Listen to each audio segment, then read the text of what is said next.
So as you all can see, you can have a heart and run a good business. I think that we sometimes struggle with that conundrum ourselves when we talk about what it is we want to do and how it is that we can utilize what we're learning here, whether that actually competes with what we want to be doing or actually helps it. So it really is a perspective that you can take on your own. And now, for a little bit of a break, I think we can go on to invite the Improv Business Club to the stage. They have a little bit of an activity for us, and I hope you guys will enjoy it.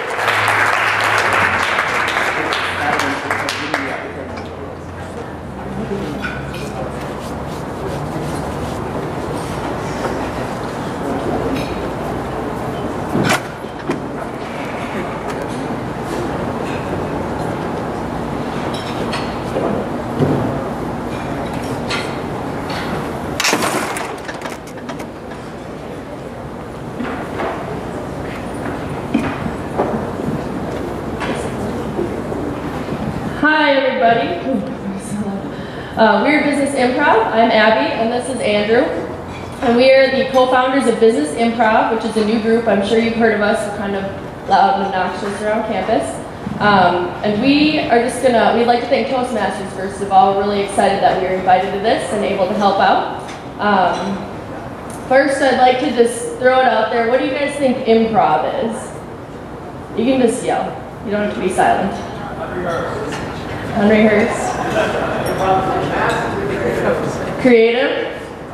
Unrehearsed comedy. Yeah, I love all of those. So how we kind of incorporated this into sustainability is improv is all about continuous change. Do you have a clicker? Am I clicking? Okay. Improv is all about continuous change. And so adapting to new problems. And so the speakers we've just heard are obviously very creative people, and they've probably used improv and not even known it actually. So they're just continuously adapting to these new problems, thinking creatively, thinking outside the box. And so the definition that we came up with for improv is coming, thinking at the top of one's intelligence, being in the moment, and being able to adapt to these challenges. Right, so another thing we want to point out is that what we've heard today is very applicable to improv, and you probably don't know why, but I'm going to tell you why. That's why I'm here. So we have this term in improv that's called functional fixedness, and it's kind of like the term you've heard, thinking outside the box. So the box, for those who don't know what that means, the box is this little gray thing in front of me, right? That's boring. It doesn't have good solutions. It doesn't make you think in creative ways, in innovative ways, right?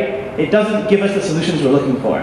The solutions we want are all outside, around the box. So the creative solutions that are efficient, cost efficient, as we were hearing, and just are much more outside of the box, as the phrase goes. So we have this idea of functional fixedness, which is the exact same thing. Whereas if I present you with an object, you'll approach it in the way you've always approached it, that your habits dictate it. So for example, if I were to give you this, and were to walk around and ask you all to play with it, I'm sure that everyone would push this little button right here. And that's because you're all functionally fixed on the fact that this is a phone. Good for you, though. It is a phone. So you should probably push this button. However, if I threw this all the way to the Amazon where they don't have a phone, they wouldn't push the button. They might go like this. They might smell it. They wouldn't know what it is because they have no functional fixedness to what this object is. And I'm sure you're thinking again, what does this have to do with business? This has a lot to do with business, and I'll tell you why again. There's another term that's called Einstein effect, okay? And this is very, very similar. This is the way we approach problems, as we just heard. The way we approach problems. So as you go through life, you build up ideas, you build up experiences, you build up habits. And we as human beings find these patterns and apply it the same way after the same way after the same way and get the same results, stereotypically. And so this is the effect that we have. We don't like to think outside the box. We like to apply all of our thinking and use it the same way and not get the solutions that are all around here instead of in here, right? All the gray solutions. So they found in studies, for example, that people play chess. Any chess players? Any play chess? No? Maybe one or two. So if you're a beginner chess player, you don't like to think outside the box. You'll move something, you'll move a pawn, then maybe a rook, and then you just do this over and over. Repetition. You won't be using, you'll be using all of your past experiences to influence your strategy. But people who are the best in the world, they adapt as they play, right? They think outside the box. They don't let their past experience influence their decision at all times.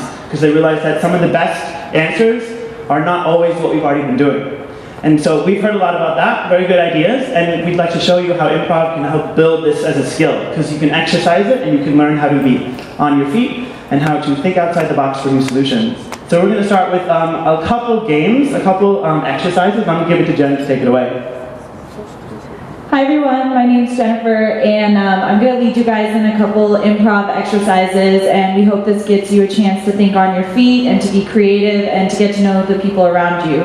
So we're going to start with something really simple. Just turn to the person next to you and talk to them for 30 seconds. You can talk about why you're here, what you've heard so far that's been interesting, and we're going to give you 30 seconds, starting now. Really, really well. I really like it. I'm afraid that the audience is going to be I'm just trying to look at faces of other people are sitting to see if they're really invested or interested. But I think they're slowly coming to learn or know what they're here for. I think it just depends on like what you're here for. I obviously had like a very vested interest in this, so to me all of this is so like mind-boggling, you know? New to you? Yeah, and I mean, it's what I wanted. What's what I wanted out of it, you know? Okay, time's up. Everyone? And I made a huge Okay. Who thought that was awkward? huge. No. Other things are... So now we're going to do another exercise that has to do with this concept of sub-vocalization. And this is really interesting because if you've noticed when you're having a conversation with someone and that voice inside your head starts speaking and saying what you're going to say, that's called sub-vocalization. So we're going to do an exercise where you have to read your partner and you have to see when they're sub-vocalizing. And some physical signs of that would be you're rolling your eyes, looking down at your phone, trying to think about what you're saying. So Andrew and I will do a quick example. Hi, nice to see you. It's good to see you. Yeah, I'm thinking what to say. Raise your hand because she thinks I'm vocalizing. I don't know what to say. Yeah, so that's a very strong example of it. But if they're looking around, I want you to raise your hand, and this is just to get you to start thinking about the concept of sub-vocalization. So same partner, we're going to have 30 seconds again, starting now. Sub-vocalizing? What does that mean? So, I don't think I can play this game. No, I can't. So I was supposed to raise my hand if you're sub-vocalizing? So what does that mean? you don't know what to say. You don't have to remember what I look too. Yes, I do, actually. This is good. Get that dirty thoughts out of your mind. We should not be partners together. Okay, and time's up. Ever. So how many of you felt yourself sub-vocalizing in that exercise? And how many had your partner sub-vocalizing? Yeah. All right, cool. So what we just did is going to transition to the next exercise, which is where when you sub-vocalize, we want you to say exactly what you're thinking to your partner. And it's okay if you're talking over each other. The idea is just to get you speaking off the top of your head. So you don't want to second guess anything you're going to say. So we'll do another example. I'm standing outside and the microphone's really loud and I feel like it's way too close to my Hold it right here, that's why. Hold it over there, hold it. Okay, so that's an example. And we want you guys to have fun with this. So 30 more seconds, starting now.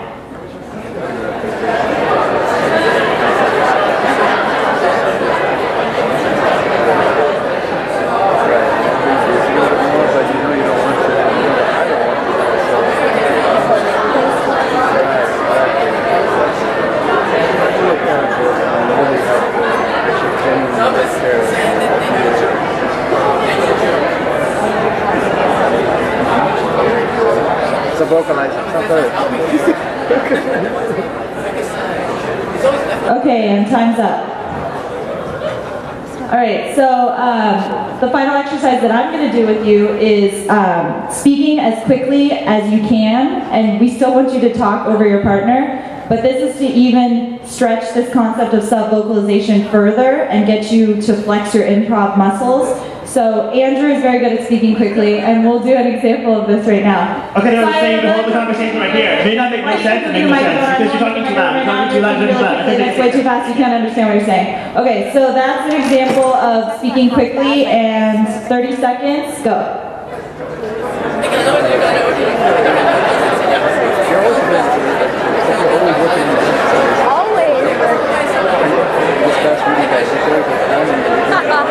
But that's true.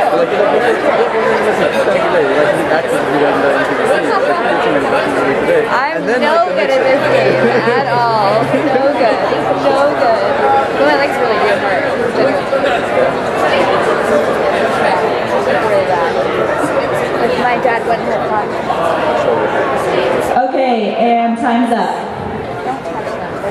So first of all, give yourselves a round of applause because you all just did improv. And hopefully that got you to really start thinking about being more creative and letting some of your inhibitions go and just going with whatever comes to the top of your mind, because that's how we can learn to be creative if we don't put up boundaries. So we just wanted to give everyone a chance to participate. We're going to do a couple more exercises. I'm going to introduce you, Neil. Hello everyone, how are we doing today? Good? Okay, so we're going to play another game, and it's using the ding technique. So I'm going to be using this bell. Yeah, can you read it for me? Okay, so the ding technique makes the business improver focus more on the meaning of what they say rather than the words they're using to say it.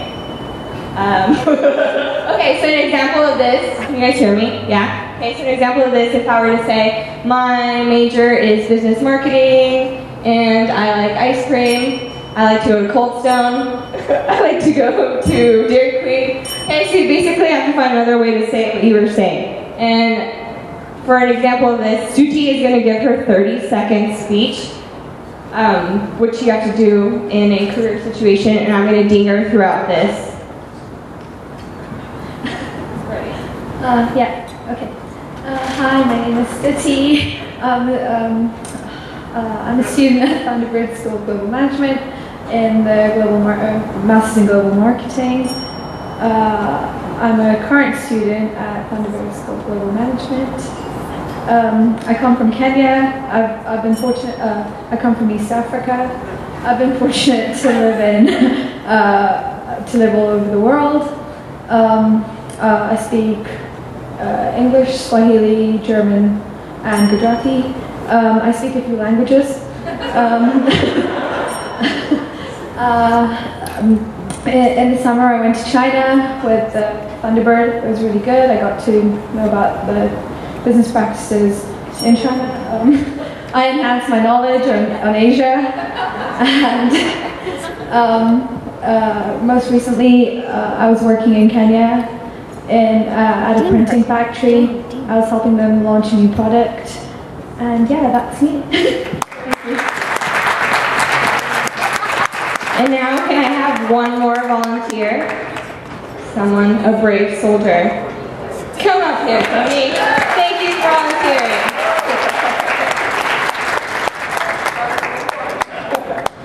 All right, so give me your 30-second speech. I don't even remember. Alright, hi everybody, my name is Tony, I'm from China. I'm a major in global management here at, my major here at Thunderbird School of Global Management is global management. Prior to coming here, I started my own business in China and get to know a lot of business people in China. That doesn't work. So that's through my work, I have this honor to meet a lot of great business people in China, and they introduced me to Thunderbird School of Global Management, and I visited school in 2010, decided to apply.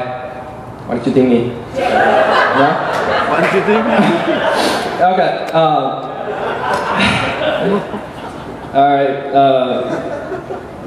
So what I'm trying to do after my graduation is I'm interested in sports management, and sports management is my priority to get a job, and I'm looking for a job with Nike in marketing now.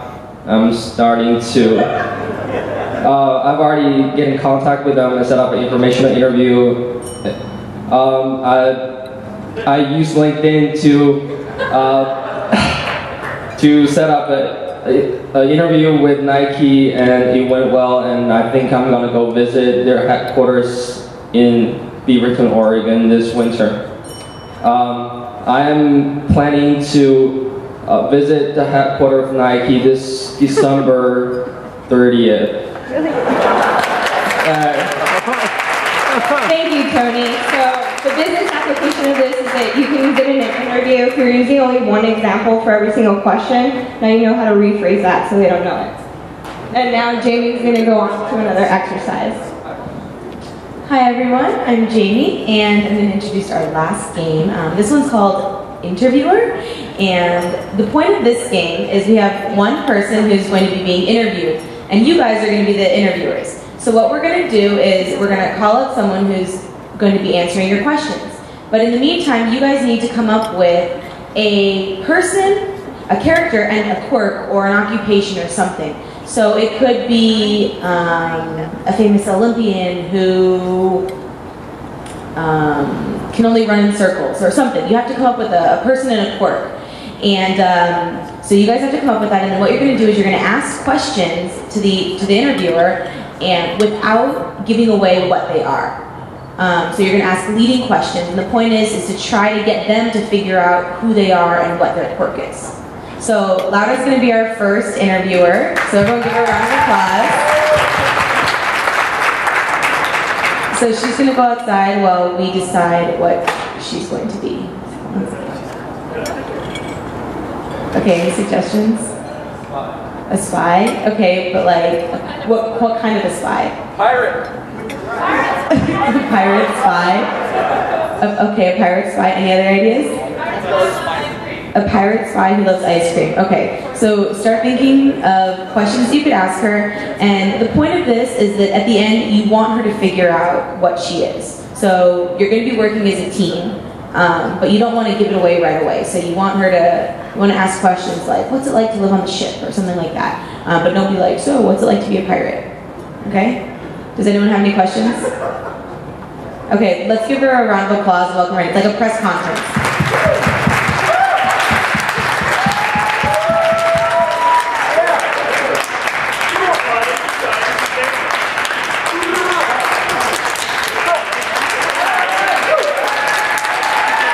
Welcome, welcome.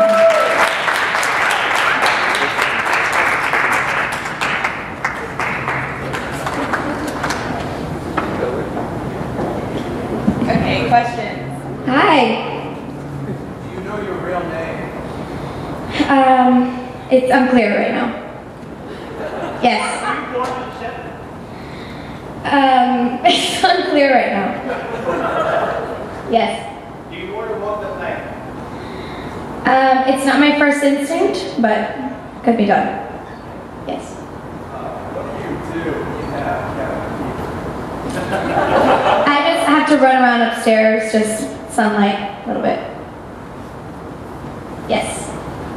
How are you able to conceal your love of Rocky Road when you're on the job? How am I? How are you able to conceal your love of Rocky Road when you're on the job? Oh, I don't conceal it. I don't. Yes. What do you like to eat after a good holiday? I came here. Well, me and the rest of my pirates eat a lot of meat.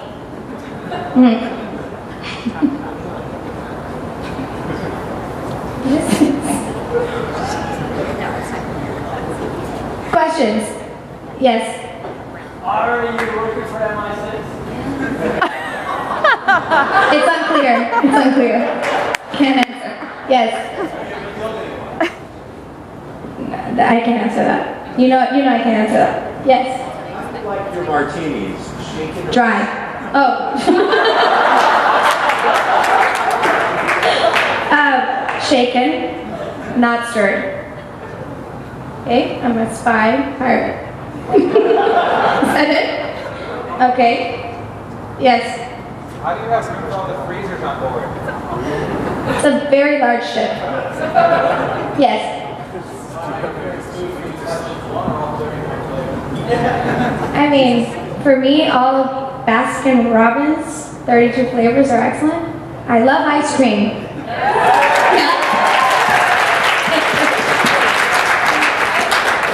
Yep. Okay, do we have any other volunteers who want to step outside and be interviewed? TJ. Okay, so go on outside.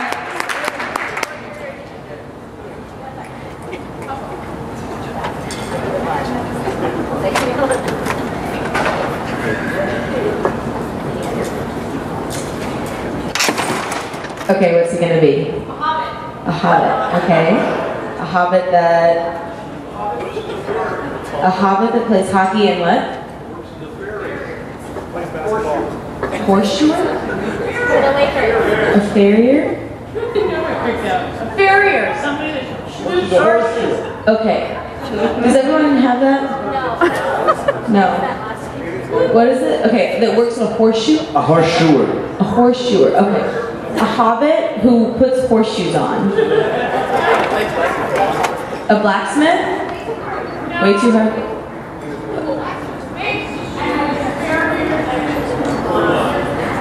Farriers put on the horseshoes. Okay, he's gonna put horseshoes on. He's a hobbit who puts on horseshoes. I think that's tough enough. I don't think we need tag. Okay, so he's a hobbit who puts on horseshoes. Everyone got that? Okay, let's welcome him in. Welcome him in.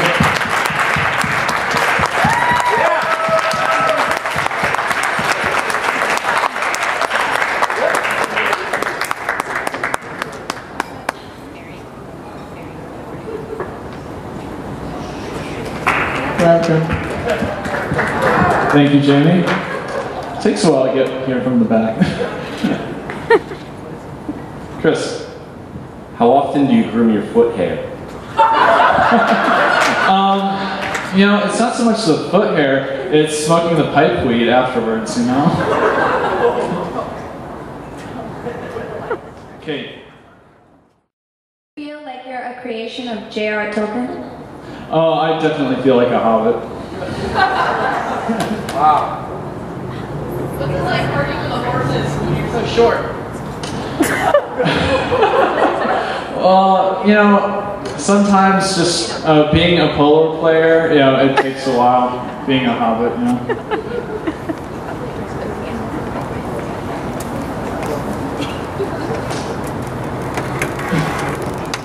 When's the last time you were kicked in the groin? The last time I was around a horse.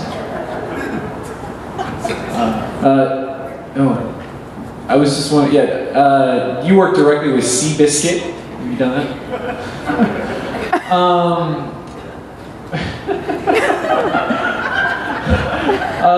Only when I was with my friend Luke, the horse jockey. How do you manage the constant hammering sound when you're next to a horse? How do you manage the constant hammering sound when you're next to a horse?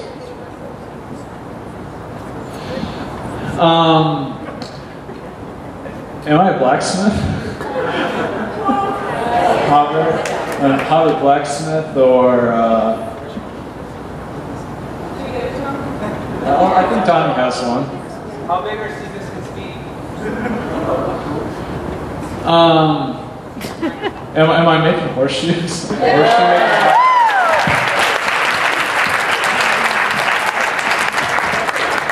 All right, so the point of this game was for both the questioner and the answerer to think on their feet and to come up with creative ways to phrase things. And also, even though it may seem like you're on different teams, we're working together to reach a common goal, and yes, I hope you enjoyed that. Alrighty, so that's it. We're all finished. I hope you had fun. I hope you had a good time and that you had fun seeing some techniques of improv. Yes, she's obviously going to do it. I hope you had fun finding out about improv. So when we have improv workshops, we decide to hone in really on 3 things. So decision making is one aspect of the global leader, right? So how fast you can make decisions. I'm not going to do it, okay. And then communication, so what I'm doing right now, okay. So public speaking, what I'm doing right now. And then finally teamwork, which you just did in that last exercise. And finally working together in a group, which you just did in that last exercise. So we hold workshops that are really fun. As you can see, you've been laughing the entire time. And they obviously focus on business. Improv is not about theater only, right, or comedy. Improv is not just about performing on stage only. It's also about thinking on your feet. So hope you come to a workshop and you have fun. Thank you.